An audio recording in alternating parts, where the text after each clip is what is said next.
Okay, I'm willing to wager that if there was an award for the most divisive anime of the year, it has to be this one. There's literally two main audiences who watch this show. On one side, you have those who lean more towards the emotional aspects of the story, and on the other side, you have those who lean more towards the story's internal logic, like the lore, the world building, the pacing, the more technical aspects, in essence. Fortunately for me, I'm part of that third minority audience that can balance the emotional and technical aspects. One example is the worst episode of this series, which is episode 11.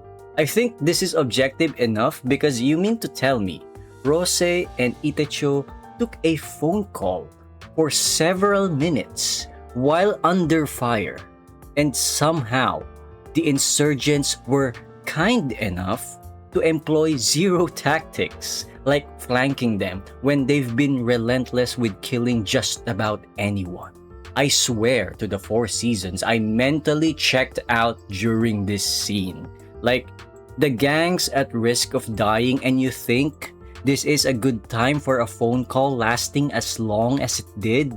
I don't know what went wrong here. Is it the source material's writing that's bad, or the anime's direction that got chopped? Hard to say, really. Another example is when Ruri died.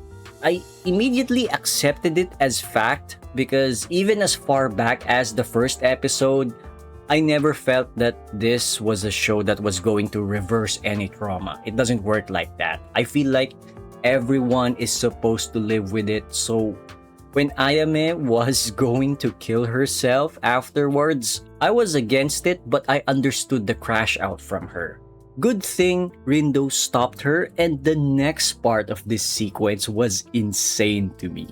Because as soon as Nadeshiko was shown on screen, my mind went, wait a minute?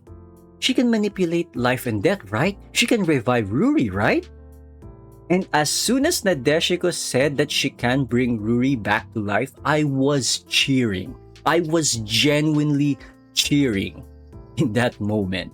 It's one of those moments where I would allow a fake out, zero question. And that also makes Nadeshiko best girl of the series. She's just a sweetheart if you ask me. And I think everyone would agree with that. And as for the final episode, it happened just as I expected it. Sakura being exposed as the tsundere that we all knew she is since the start of the series, and the long-awaited reunion between Hina and Rose.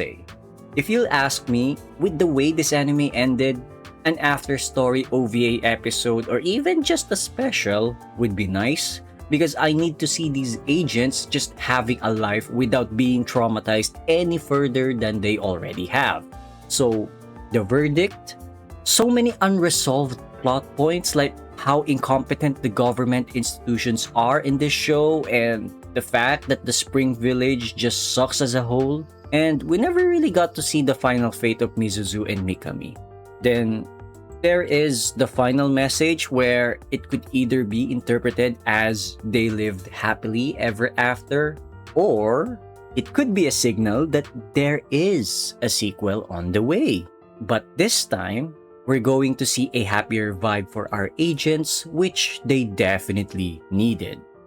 The show's quite a mess, but definitely emotional in a lot of ways. I like it, but I cannot glaze it in good faith.